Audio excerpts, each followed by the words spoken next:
In 1961, 3 years before Nelson Mandela was jailed, he was in hiding as police tried to hunt him down. Despite that, ITN reporter Brian Woodlake managed to pull some strings and was able to meet Mandela at his secret hideout to conduct his first ever TV interview. I asked him what it was that the African really wanted. The Africans want the franchise on the basis of one man, one vote. They want political independence. Do you see Africans being able to develop in this country without the European being pushed out? We have made it very clear in our policy that South Africa is a country of many races. There is room for all the various races in this country. Are there many educated Africans in South Africa? Yes. We have a large number of Africans who are educated and who are taking part in the political struggles of the African people. The question of education has nothing to do with the question of the vote. On numerous occasions, it has been proved in history that people can enjoy the vote even if they have no education. Of course, we desire education, and we think it's a good thing. But you don't have to have education in order to know that you want certain fundamental rights, you have got aspirations, you have got claims. It has nothing to do with education whatsoever. Are you planning any more campaigns of non-cooperation? Yes.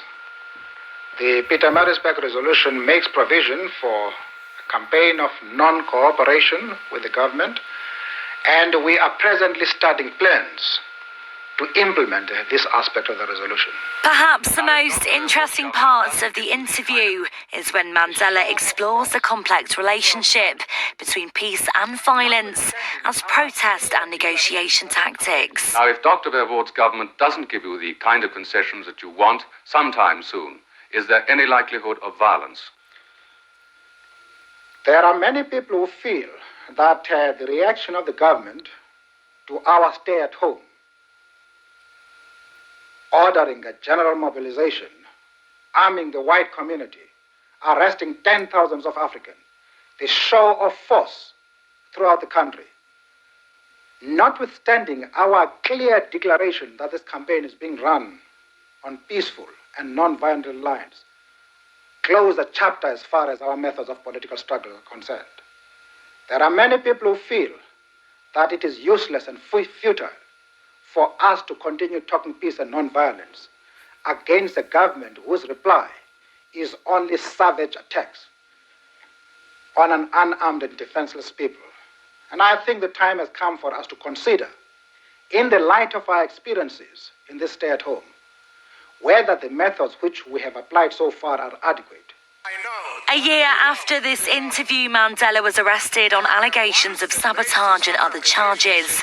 And in 1964, he was sentenced to life in prison, where he spent 27 years before becoming South Africa's first black president.